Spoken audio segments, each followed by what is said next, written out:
Every single year when the NBA All-Star teams are released, we always have the age-old question, did this player get snubbed? And of course, once again, we saw that the All-Star reserves were released, and so now we know Trae Young, LaMelo Ball, Domantas Sabonis, players like that didn't make it. And then obviously you have players like Joel Embiid, Kawhi Leonard, Paolo Banchero, Franz Wagner, a lot of these players who were hurt all season and didn't make the All-Star game. So I think it comes down to, like, how much does winning impact actually making the All-Star team? Because LaMelo Ball averaging damn near 30 points per game, he missed the All-Star game, while somebody like, I don't know, Cade Cunningham, who's averaging 24 points per game, he made the All-Star game, but obviously Cade's impact for the Detroit Pistons is insanely large compared to what LaMelo Ball has been doing by himself down there in Charlotte. And obviously it's not all LaMelo Ball's fault. Brandon Miller is out for the entire season. The team just isn't good whatsoever. But when we talk about like making the All-NBA team, a step above the All-Star game, right? That is where I think winning actually matters. Casuals only, let's talk about it.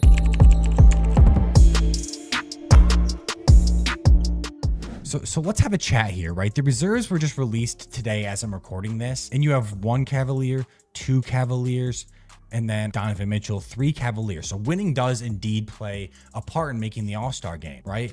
Obviously it does, because you're not going to have Darius Garland, Evan Mobley, and Donovan Mitchell on here if the Cavaliers weren't the best team in the league, or at least in the Eastern Conference. And the Western Conference isn't as big of a case as the Eastern Conference when it comes to having multiple players from multiple teams make the All-Star team. But like the Knicks have 2 players very deserving, right? The Oklahoma City Thunder, once again, 2 players very deserving. LeBron James 100% is going to make an All-Star team, and so is Anthony Davis. And then you look at somebody like Devin Booker, who was left off the All-Star team. His teammate Kevin Durant makes it as a starter. Devin Booker doesn't make it as a reserve. Like I was saying, you look back at the East, you have 3 Cavaliers on the team. You have 3 Cavaliers on the team, and they all are very deserving. So obviously at some point, winning does play a part in making the All-Star team. And we saw the same case with that 2000 and what team? 14 Atlanta Hawks? Yeah, it was the 2014-2015 All-Star team. Did all these players deserve to make an All-Star team, you think? You think Jeff Teague and Kyle Korver deserve to be All-Stars because their team was so good they made the All-Star game? So obviously winning does indeed play a part in making the All-Star team. That's the question in itself. Should it play a part? Should winning play a part? Should somebody like Darius Garland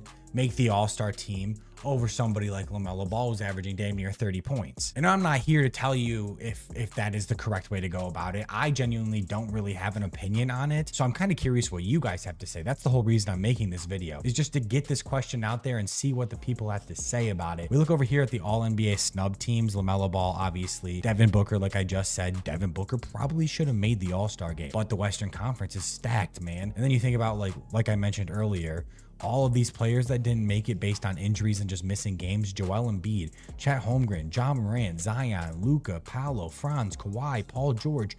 Those are all players that missed time because of injuries. Kyrie Irving missed the All-Star game. Zach LaVine, not an All-Star. Tyrese Maxey, not an All-Star. 27.1 points per game, not an All-Star. Zach LaVine, 24 points per game, not an All-Star. Kyrie, 24 points per game. Devin Booker, 25 points per game. Norman Powell, 24 points per game. Domantas Sabonis is averaging a double-double, right? 14 and a half to go with 20 points and 6 assists. Domantas is having an insane year and probably should have made the All-Star team, if we're being honest. But obviously, there are going to be players who are going to miss it every single year. This isn't the first time this has happened by any means. Like, remember when Bradley Beal averaged 30 and he missed the All-Star game? I think that's the most points per game averaged and missed the All-Star game, if that makes sense. But anyways, he goes All-Star game at 22 points per game, All-Star game at 25 points per game, misses it, All-Star game at 31 points per game. So let's see the records. Good season, bad season, terrible season, better season. So I think winning does impact making the All-Star team. Like LaMelo Ball, when he made his first All-Star team, he averaged 20 points per game. The following year, 23, 23, 28. How was their record this 21, 22? 43 and 39. His rookie season, they went 33. Then the following season, 27, 21, currently 12 and 32.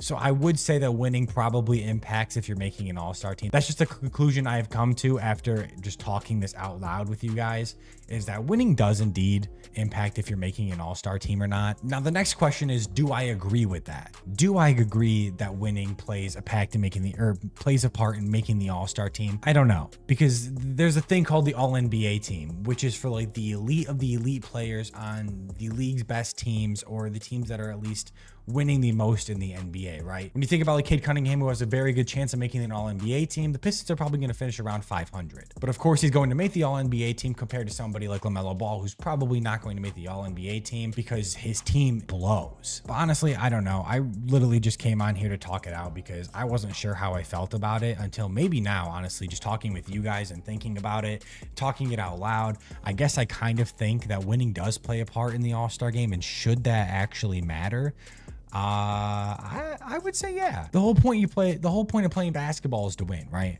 The whole point of being in the NBA and being one of the best players in the league, a top 24 player in the league, is to go win championships. Like, how many players in NBA history are going to make 5 All-Star games and have no other accomplishments and make a Hall of Fame or have a Hall of Fame career? It doesn't happen very often. That's just not enough to get yourself into the Hall of Fame.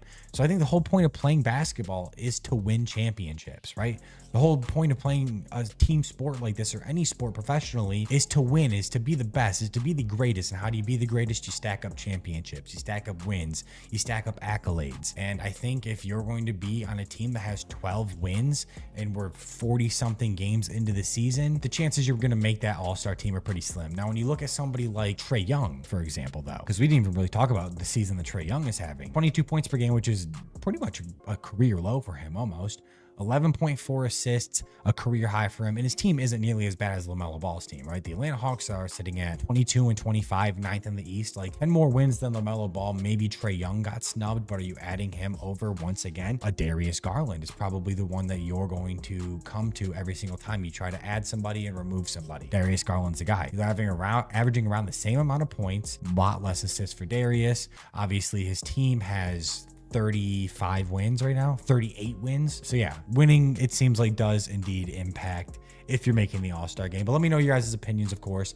I just threw this together because I just wanted to see what you guys are thinking, man. Do you think winning matters to making the All-Star game? Who do you think got snubbed? Obviously, the guys that got snubbed in the West are probably better options for the All-Star game than the guys that got snubbed in the East, because the West is just so deep. It's so good. But either way, I appreciate all you guys. Casuals only. I'm out.